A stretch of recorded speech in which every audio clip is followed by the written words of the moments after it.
Today, 80% of businesses don't sell. To be a part of the 20% that do, and at maximum value, you'll need a successful strategy. Welcome to the Defenders of Business Value podcast, where we interview today's top professional advisors who help business owners create, preserve, and most importantly, transfer value. If you want actionable tips that will increase your business value, stay tuned. The podcast starts now with your host, Ed Misogland. On today's show, I'm delighted to visit with Rod Burkert. Rod is a friend of mine I've known for, it has to be at least 20 years plus. He has been in the valuation community for so long, and everyone coming up through the valuation ranks would take his classes. And he is just one of those guys that is always at the forefront of what's going on. He's written and contributed a number of articles and just some thought leadership. So the reason I asked him on is that his practice is changing a little bit. And for the last 9 years, he's been traveling in an RV. He basically has a mobile valuation practice. And the other side of his practice is that he's coaching appraisers. And that's why I asked him to come talk, because he has a regular newsletter that I follow along. And we've been talking about appraisers and what is an ideal appraiser. And that's where he comes in. So I get this question a lot. Who is a good appraiser? How do I recognize one, and where do I find him? And that's why I asked Rod to come on, because he is just one of those guys that, again, through his coaching practice, he's identifying those people that are niching down and, are the best of the best in particular industries. And so that's where he comes in and where our conversation takes off. So I hope you enjoy my conversation with Rod Burkert. I'm your host, Ed Misogland. I teach business owners how to build, value, and identify and remove risks in their business so that one day they can sell their business at maximum value when they want, how they want, and to whom they want. On today's show, I'm excited to welcome Rod Burkert of Burkert Valuation Advisors. Rod has been a business valuation practitioner since the late 1980s. In July of 2000, he started Burkert Valuations in Philadelphia, where he ran a traditional valuation practice for 10 years. And then in March 2010, and my favorite part of his journey is that he began traveling full-time throughout the United States and Canada in an RV with his wife and dogs. So today he runs a mobile consulting firm that includes his valuation practice and coaching business, all of which he built by leveraging his professional network and social media, hiring virtual assistants, and making technology work for him. So welcome to the show, Rod. Hey, Ed, thanks for having me. Oh man, long time coming. I've been looking forward to this interview for some time. I wanted to start off the interview with, I always get this question of how to find a good appraiser. And, I think the older I get and the wiser I'm getting, I'm more selective in the engagements. I have enough experience to know when I have enough experience. So how do you find a good appraiser? When you say you, I'm assuming, or I'm imagining you might mean from the perspective of, say, a business owner that needs Correct. An appraiser. Correct. Okay. So I would break that down into four components here. How do you find them? How do you evaluate them? How do you select them? And what makes them good? How do you know they're good? So, how do you find them? Well, I think it's like any other product or service. You're likely going to start with an online search, and you're going to Google, business appraisers in Indianapolis, Indiana, for example, to find out at least who's in your neighborhood, who's in your geographic area, if that's important to you. Another way that you're going to try and find someone is to ask for recommendations from friends or colleagues that may have gone through the business valuation process before. And I think the third way, the main way that you find somebody, is maybe you saw them speak to or write for your industry organization, trade association, chamber of commerce kind of thing. And that's basically the way that I think you start your search. They're at the top of the funnel, and then you move on to, well, how do we evaluate them? And I think, once you find the person, you go, or their firm, you go to the website, And most importantly, on a website, I would say, do they have any case studies that showed how they solved problems like yours? Another thing that you can do to evaluate your prospect is to go to their LinkedIn profile and see what kind of recommendations that they have. And, I wouldn't necessarily trust recommendations from fellow business appraisers, but do they have recommendations from, someone who was clearly a client and said, hey, Rod or Ed, they helped me sell my business. They did a great job. They were there every step of the way. Those are the kind of recommendations that you are looking for. You can certainly talk to references. I mean, you can ask for a reference from a business appraiser who, if it's not apparent from their website or their LinkedIn profile, you can ask them, give me the name of one or two or however many people you need to feel comfortable, and give them a call and say, hey, what was it like working with Ed? Or what was it like working with Rod? How did they help you? And then the last piece is just finally selecting them, and again, somebody may come highly recommended by those friends or colleagues that you talked to in the earlier step. When you do talk to the appraiser, when you're interviewing them, and let's make it clear, you should be interviewing them just like you would interview an attorney or a banker or a CPA. We're all good, but are we the right fit? So when you talk to them, can they make this complicated subject of business valuation seem understandable to you? And finally, I think when it comes to selection, you are looking for things that show that they can do what they say they can do. So, maybe they wrote a book on the subject. You've written a book. We've got a couple of friends in the business valuation industry that have written books related to transition planning or exit planning or gifting or whatever the need might be. And the very last thing would be that I would consider would be, do they have the requisite valuation credentials and certifications?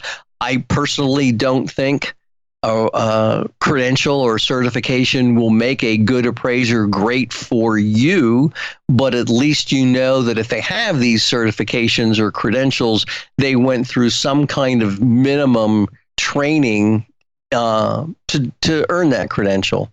I guess like right from the get-go on you Google an appraiser, and I am fighting more, and I'm certain you are too. More and more people are, those that are buying clicks and positioning, not that I don't have a problem with that's how you market. I guess I have a problem with that you just create more noise for the business owner. And it is just, if you're not on the first page for whatever reason, you're not there, and it's hard to fight that battle. Right. That kind of information has made that this job of finding anything online both easier and harder, because there's more information, so there's more choices. But as you said, if you're not on the first page, you're not going to look at all of the choices, just all of the choices on the first page, which is, why I think, recommendations from other business owners that have gone through the valuation process are really helpful. And, again, it's why I think if a business owner is attending an industry organization or a trade association meeting or goes to their monthly Chamber of Commerce presentations, and they see somebody showing up there that speaks on the subject of valuation, that addresses their problems, that's where you need to start. Yeah, I agree. 80% of our practice is coming from, belly to belly work, not just because Google says we're great kind of thing. So you coach business appraisers into designing ideal practices, and I've been a beneficiary of some of your coaching. When we talk about, and you talk a lot about niching down. So when does this work and when doesn't it? Or it's universal and it does, and that's who you need to appraise your company, is somebody that's in that industry, eating and breathing it. So how do business owners know what's that right niche for? I mean, they understand their business, of course, but how do they know that business appraiser? And I think you alluded to it on the previous question, but how can they know that? Sure. Well, I find it hard to imagine a situation where niching does not work. And there are two ways that that a business appraiser can niche their practice. They can be niched in a practice area. So in this particular case, and given the purpose of your podcast, you're going to be looking for someone who does exit planning as it relates to potentially selling or transitioning a business. I have a coaching client. The only thing she does is act as a transaction advisor. She doesn't do valuation work for any other kind of deal or any other kind of transfer. You're not going to hire for her. You're not going to hire her for divorce purposes. You're not going to hire her for gift or estate tax purposes. What she has is a demonstrable track record in successfully selling businesses. Yeah. And then the other piece of that, Ed, is, specializing in a particular industry niche. Now, to your business owners out there, are they in some kind of particular business that's peculiar or particular? I mean, even from the standpoint of how revenue is recognized, is there certain accounting peculiarities that somebody needs to know about in order to successfully value a particular kind of company? So you might, the business owner might be looking for someone that niches in the area of exit and transition planning, or exit or transition planning, successfully selling businesses in a particular industry niche because of the nuances related to your industry that aren't very well known outside of that. So you can't have, just as a silly example maybe, but you can't have, somebody that spends a lot of time valuing automobile dealerships, imagining that they're going to successfully value and sell a veterinary practice. Well, it's funny you say that. I mean, because a lot of the appraisers that I talk to, it's like, well, earnings are earnings. And I'm like, yeah, that's really not the case. And if that was the case, we wouldn't see such a disparity in multiples and so on and so forth. But yeah, people and appraisers both. I think they like the idea of niching into a practice, but I think that there is so much more, I got to put food on the table kind of thing, and let the business owner beware kind of, situation. I think it's a tremendous disservice to them, but at the same time, I mean, in our practice, we see a lot of different businesses and we've got, just by virtue of being around as long as we have, we've had, opportunity. And like you, I mean, we've had opportunities to see lots of different types of businesses. And so, it's hard, at the end of a transaction when, that the disbelief that the business owner had at that time is now turned to, yeah, I'm really sorry. I'm really sorry I implied your incompetence. And that's a good feeling. I'm certain you like it too. Yeah. And I think at the end of the day, there's two things that your comments just made me think of. Number one, I think it's more important to have a niche, whether it be a practice area or industry niche, if you are a solo or a one or two person valuation firm, because there's just no way that your knowledge can span all of the possibilities that could come to you. And I think specialization might be less of an issue if you're engaging a firm and they have champions for different practice areas or industry niches that could help you out. But at the end of the day, I still think it comes back to, a business, like you said, business owner beware. You have to determine, or, they have to make sure that the person that they hire has a track record of solving their problem multiple times successfully. Yeah, that's interesting. You've got to do your homework. And I think one of the biggest things that I tell, the practitioners that I work with is, do you have, 2 or 3 or 4 case studies on your website that somebody can identify with? And when they look at those case studies, they immediately say, Rod is capable of solving the problem that I have, or Rod is not, but maybe I'll reach out to him because he might know somebody who is, or I just need to continue searching. Yeah. Well, I'll tell you, and that's a great point, because I think early on in my career, I mean, I paid some serious tuition for not knowing what I didn't know. And I made that assumption, and I was fortunate that the guy on the other side was real generous with me and showed me the error of my ways, and and I mean, and he was eloquent. He had an opportunity to just do some serious reputational damage, and he didn't. But he was probably 40 years my senior, so he had seen people like me before, and I think this was you weren't his first rodeo. No, not at all. But like I said, boy, I wish it was easier to find those people, because I think that the business owners that are coming in, again, they have a problem, but the problem is that they don't know the extent of the problem to search appropriately. You know what I mean? And I think that's what you were saying before. It's all right. You find case studies, you Google your industry, business valuation. And the problem is, the search terms how to is now a real challenge in this valuation community of ours, because, all the do-it-yourselfers now, which leads me into my next question, is these online calculators.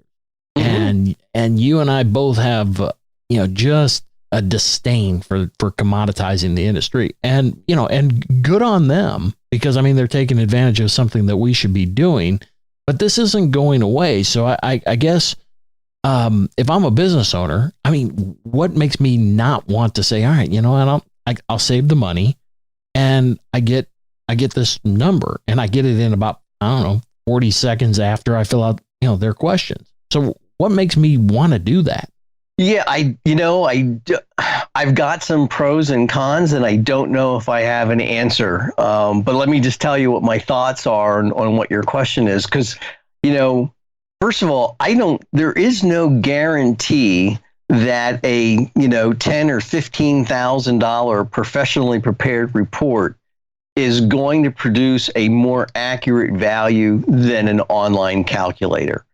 I mean, we hope it would, but who knows? Because, our experience tells us that, we go to litigation, into litigation a lot of times because 2 supposed experts, and I'm putting air quotes around experts, have come up with a widely divergent set of values. And that's why we're in court.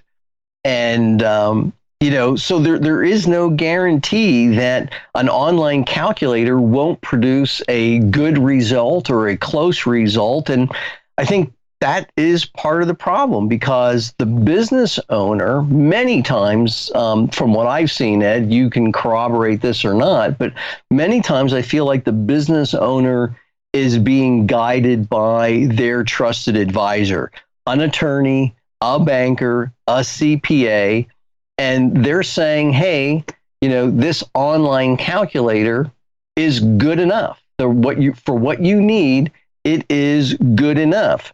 So what's a business owner to do?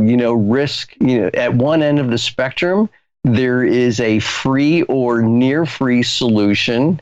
And at the other end of the spectrum, there's a $10,000 or $15,000 solution. It's their money, not ours. And, are they willing to take the risk? Because they are risking their money. They're being, the service may be recommended by somebody that they would otherwise trust, that attorney, that banker, that CPA, in any other situation. So I think if there is a compelling argument for not going the online calculator route, which I don't think many people think of, but if you have got a problem, who do you call? Yeah, because it's online. It's like the whole of customer support that we sometimes feel like we've fallen into. Like if you get the result and you're like, you're absolutely jumping through hoops because the value is so high, or you're dejected because the value is so low, who explains it to you? Whereas if you're hiring a real live business appraiser, they are going to be there after the report is delivered. They'll be happy to answer your questions. They'll be happy to tell you why the value is so high, or probably more often, why the value is so low. And even more importantly, what you need to do to, what were the value detractors that you need to fix between now and some future sale date. And I don't know how you get that kind of support from an online calculator. Yeah, you know what? And I'm with you. And I don't know if you saw the recent article on that real estate appraisers are that you can have your up to, I think it's $400,000. They do not require an on-site appraisal as they used to. Now they can use algorithms and such and use an online calculator for lending purposes. And from a business appraisal standpoint, I mean, that's our leading indicator of what's coming down the path for appraisal as well as brokerage. So, well, my response to that, Ed, and I know exactly what you're talking about, is when those real estate appraisals are being done, my thought is that they're being done in the context of a portfolio. If you're looking at, 10, 20, 100 properties, some of them may be high, some of the values may be low, but on average, the portfolio is okay. The problem is the business owner doesn't have a portfolio of businesses. He or she has one business, and that value has to be dead on, or there's going to be a problem. No, you're right. I don't know how much money you've made off of unwinding online calculator valuations when they get into the sale, but I've helped a number of business owners understand what they purchased. Now, everybody has to pay a little bit of tuition, and I get it, and I understand why they did it. But as I've always termed it, we don't just provide a report. In fact, we minimize the reporting. We do PowerPoints, we do presentations. So, you know what? Ask your questions. I can communicate a heck of a lot better in person or online about your business and let you ask your questions as we start and then as we finish and the results and why. And I think that's come from you too. I think you PowerPoint pretty much everything that you're doing unless a report's required, don't you? Correct. Yeah. Correct. What you're saying, though, maybe you've seen this ad. There's a barbershop in a small town, and all of a sudden a competitor opens, down the street, across the street, and the big sign says $5 haircuts. And the original barbershop reacts by putting up a sign that says, "We fix $5 haircuts." And again, I really have a lot of respect for many of these, online valuation platforms. Uh-huh. But, you're right. I mean, we can be in the business of fixing those type of reports, those types of valuations. Well, like I said, it's not going away. I mean, it's buyer beware, and that's okay. It's almost like not knowing what the nutritional aspects of the food you're eating are. You just kind of get a can of something and it says this is food versus right. Here are the ingredients that made up the meal that you're getting ready to eat. And I know that our standard line is, hey, to the business owner, you've spent a ton of years building up what might very well be the most valuable asset that you have. At this point, do you want to entrust the valuation to, a $500 or free online calculator? Right. And let's not also forget that, these online platforms, they're actually making inroads with the bankers So there's an incentive and possibly a conflict of interest, although I've never heard this coming out yet, where the banker may be recommending an online valuation platform in which that banker or the bank somehow benefits, as opposed to recommending, an independent third-party business appraiser. Oh no, it's happening a lot. I mean, through the exit planning world, I mean, we're seeing so many more sponsors, and some of these online platforms are showing up as sponsors. So it's working to start that conversation. And again, that ultimately it's good from the standpoint of it starts the conversation. But the problem is that it's not what you think it is in order to get you across the finish line, and that's my rub. So we talked a little bit about the crystal ball for the industry. I mean, I think we can agree that it's not going away, but where does this end for us? Well, I think my own personal opinion, I think there will always be some type of work, some type of valuation required for dispute work, including divorce work. I think there will necessarily be valuations for transactions, sales of individual businesses, because there's just so much money at stake. It's hard for me to believe that the owner of a, $20 or $50 million revenue business is going to put his or her hands in the fate of an online calculator. But for a few $100,000 revenue business, I mean, number one, I'd say, sure, I get it. And number two, they're probably not our kind of client anyhow. But I do think that, and the third area that I think valuation of intellectual property is going to be something that the online calculators aren't going to be able to handle. But I have a hard time believing, from both a data availability and just the efficacy of doing the work, that 10 years from now, we're going to be, our industry is going to be doing business valuations for fair value for accounting purposes, or even gift and estate tax purposes. I mean, when you look at the process, it is so inefficient. It costs so much money. It takes so much time that I think, either big data is going to take away such a large part of this work, or the need for it. The accounting standards will change, and we won't be doing valuations for fair value anymore. The gift and estate tax will go away, or the exemption is going to be so high that very few of those businesses are going to need to be valued. But the ongoing dispute work, the ongoing transaction work, I think there's always going to be a need for experts in this area who are going to show up, help you with the value, testify as to the value, hold your hand through the valuation process. And, right now, maybe it's because of my age, I can't see us getting through that period without a live person. I agree. So moving on to business value.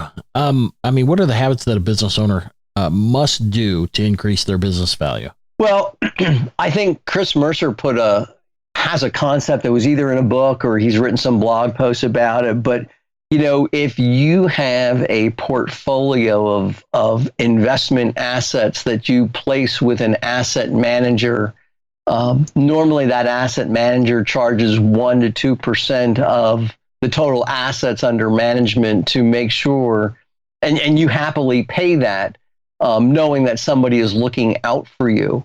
And what Chris Mercer proposes is that, business owners spend 1% to 2% a year of their revenues on things like making sure the buy-sell agreement is updated, making sure your human resources policies are current, making sure that you're in compliance with all of OSHA type regulations, again, depending on the kind of business that you have. And I think ultimately this comes down to two things, working on your business instead of in your business. I know that is a very trite expression, but very true. And I think, don't be afraid to hire consultants that are smarter than you to maximize the value of the business before you have to sell it, because there's always going to be somebody who knows something about your business that they're going to be more of an expert in some aspect of your business that you are not. And I think the last thing, the other habit is, you have a retreat with yourself 2 or 3 times a year to check your navigation and goalscape where you're headed. What's changed. I mean, so often, our business owners, when we meet with them, they're busy, but they're always busy working in their business and not actually on it, not navigating it, not thinking about what's the plan here and in how long, are we going to start to pull different triggers to position the business for sale. Yeah, and I'm certain you've read James Clear, Atomic Habits.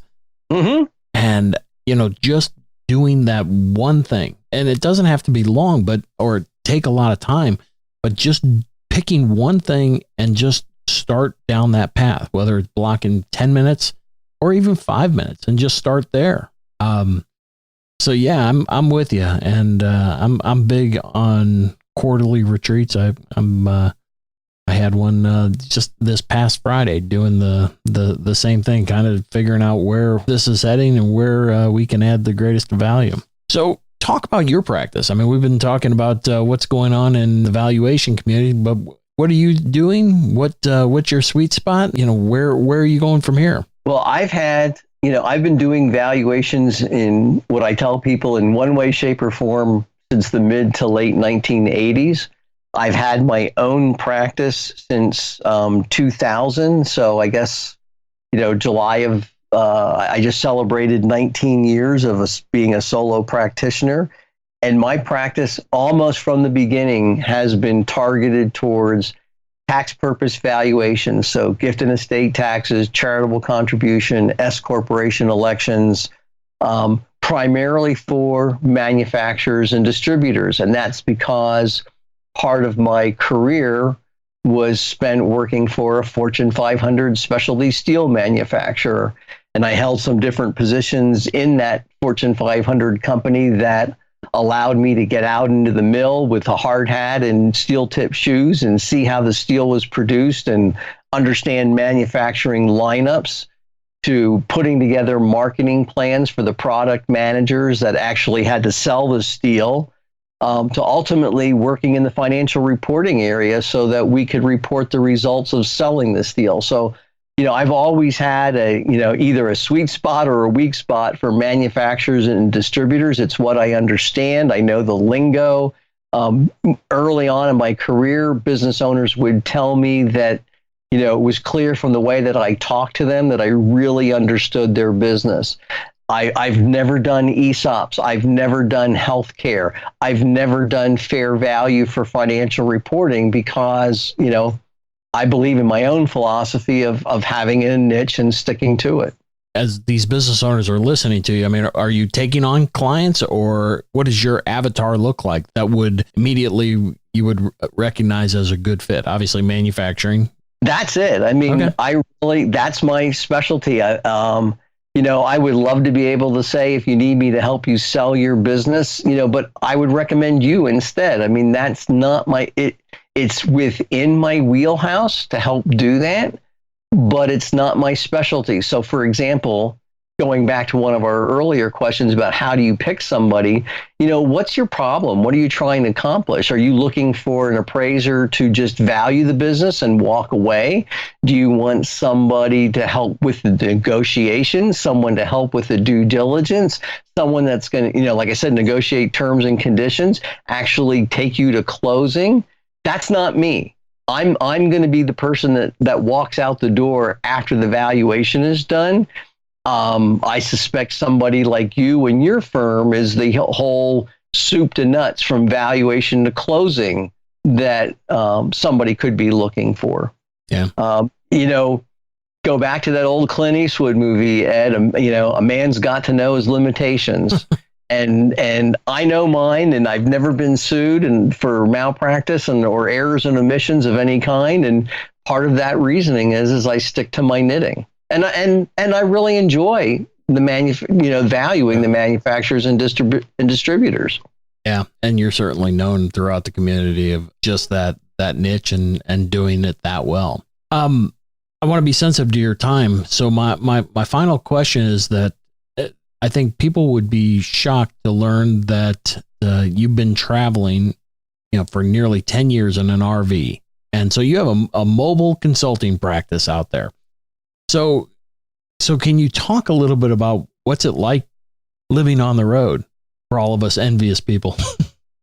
Yeah, I mean, clearly it's not for everyone. I mean, people come up to me and say, I don't know how you can stand living in such a small space, with your wife and your dogs. And I am now at the point where I look back and say, I don't understand how you can live in a house that doesn't go anywhere 12 months out of the year.